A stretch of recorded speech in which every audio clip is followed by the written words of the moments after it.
तो राहुल ने हिंदुओं का अपमान किया है, ये कहा अमित शाह ने, और इसके बाद लगातार हंगामा शुरू हो गया। दरअसल राहुल गांधी के हिंदू वाले बयान पर संसद में घमासान मचा हुआ है। प्रधानमंत्री नरेंद्र मोदी ने बीच में उठकर साफ तौर पर कहा कि पूरे हिंदू समाज को हिंसक कहना ये गंभीर है।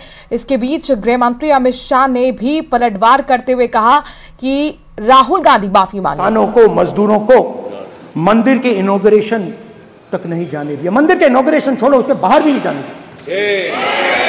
और इसीलिए अयोध्या की जनता ने सही मैसेज भेजा। अच्छा, इन्होंने मुझे एक और बात बोली, 3 बार इन्होंने कहा कि 3 बार नरेंद्र मोदी ने टेस्ट किया।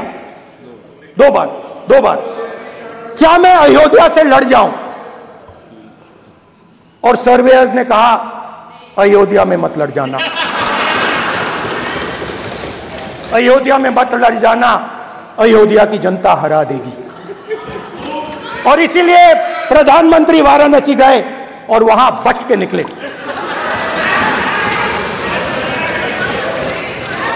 तो अयोध्या की जनता को डराया,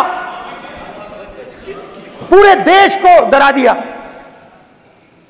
मैं आपको बताता हूं, आज सुबह में आया, राजनाथ सिंह जी ने मुस्कुरा के मुझे नमस्ते की, और मोदी जी बैठे हैं, मुस्कुराहट नहीं, सीरियस, नमस्ते भी नहीं करते। कहीं मोदी जी ना देख लें, प्रॉब्लम हो जाएगी। वही कहानी गडकरी जी की है, सच्चाई है।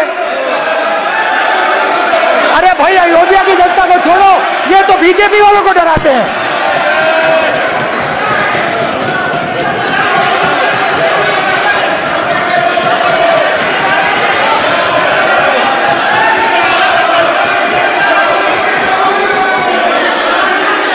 माननीय सर, क्या है?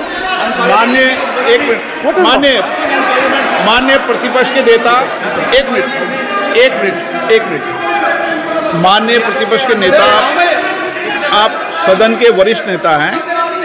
मेरा आपसे आग्रह है कि राष्ट्रपति अभिभाषण पर डिबेट हो रही है, इसकी गरिमा, राष्ट्रपति अभिभाषण की गरिमा रखे ना। ये तो अपेक्षा आपसे सब करते हैं कि आप राष्ट्रपति अभिभाषण पे बोले, नीतियां पे बोले, कार्यक्रमों में बोले। अब व्यक्तिगत रूप से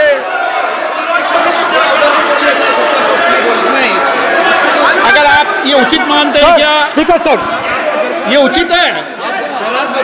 अगर आपकी पार्टी इसको उचित मानती है तो मुझे कुछ नहीं कहना। Speaker sir.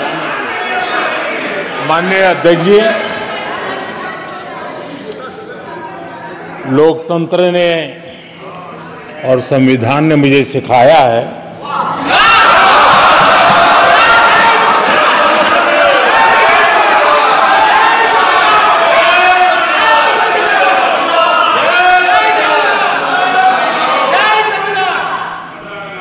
कि मुझे विपक्ष के नेता को गंभीरता से लेना चाहिए।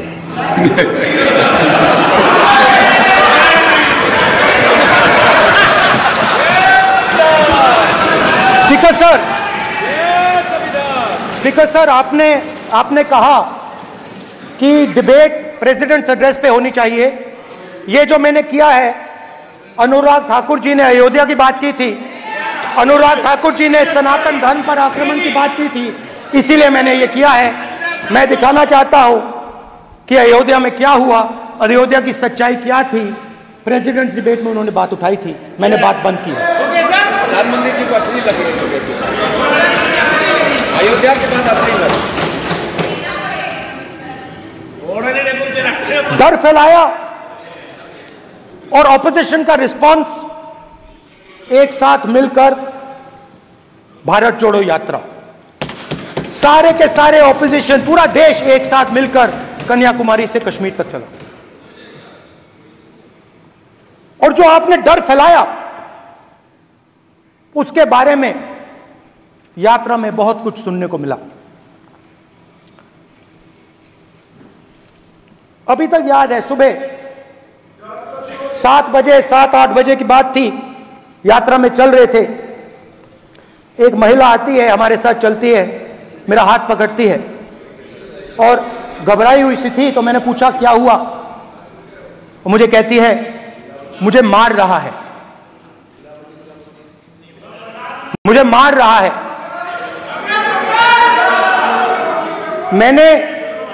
मैंने पूछा कौन मार रहा है, कौन मार रहा है। बेटी बचाओ, बेटी की दुविधा सुनाई दे रही, बेटी का दर्द नहीं सुनना चाहते, भारत की महिलाओं का दर्द नहीं सुनना चाहते। मैंने पूछा कौन मार रहा है, कहता है मेरा पति मार रहा है। मैंने कहा क्यों, कहती है सुबह का खाना नहीं दे पाई। मैंने कहा क्यों, खरीद नहीं पाई, महंगाई है, महंगाई है, खरीद नहीं पाई, खाना नहीं पका पाई, इसलिए मुझे मार पिट रही है। मैंने कहा बहन क्या करूं, कैसे आपकी मदद करूं। कहती है आप कुछ मत कीजिए, आप कुछ मत कीजिए, आप सिर्फ ये बात याद रखिए कि महंगाई के कारण हिंदुस्तान में हजारों महिलाओं को सुबह पीटा जा रहा है। उसके शब्द हैं, मेरे शब्द नहीं है। गैस सिलेंडर, महंगाई, तो आपने गरीबों को, महिलाओं को डराने का काम किया। शिव जी कहते हैं डरो मत, डराओ मत। आपने हिंदुस्तान की महिलाओं को महंगाई से हर रोज डराया है। कुछ दिन पहले मैं पंजाब में अग्निवीर के परिवार से मिला। सुनिए, अग्निवीर के परिवार से मिला। छोटा सा घर था, छोटा सा घर था।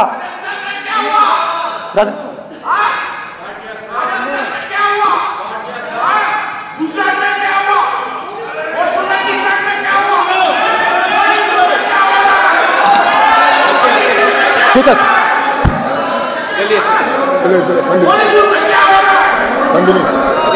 छोटे से घर में अग्निवीर शहीद हुआ, लैंडमाइन ब्लास्ट में शहीद हुआ। मैं उसे शहीद कह रहा हूं, मगर हिंदुस्तान की सरकार उसे शहीद नहीं कहती है। नरेंद्र मोदी उसे शहीद नहीं कहते हैं, नरेंद्र मोदी उसे अग्निवीर कहते हैं। उस घर को पेंशन नहीं मिलेगी, उस घर को कॉम्पेंसेशन नहीं मिलेगी, शहीद का दर्जा नहीं मिलेगा। और बेचारे बैठे हुए थे, 3 बहनें थी, एक साथ बैठी हुई थी, रो रही थी। आम जवान को पेंशन मिलेगी, जरूर दुख होगा, मगर हिंदुस्तान की सरकार आम जवान की मदद करेगी। मगर अग्निवीर को जवान नहीं कहा जा सकता। अग्निवीर यूज एंड थ्रो मजदूर है। और आप उससे कहते हो, उसको आप 6 महीने की ट्रेनिंग देते हो, 6 महीने की ट्रेनिंग देते हो। दूसरी तरफ चाइना के जवान को 5 साल की ट्रेनिंग मिलती है, राइफल लेकर उसके सामने खड़ा कर देते हो, उसके दिल में भय पैदा करते हो। एक जवान और दूसरे जवान के बीच में फूट डालते हो कि एक को पेंशन मिलेगी, एक को शहीद का दर्जा मिलेगा, दूसरे को नहीं मिलेगा। और फिर अपने आप को देशभक्त कहते हो। ये कैसे देशभक्त हैं?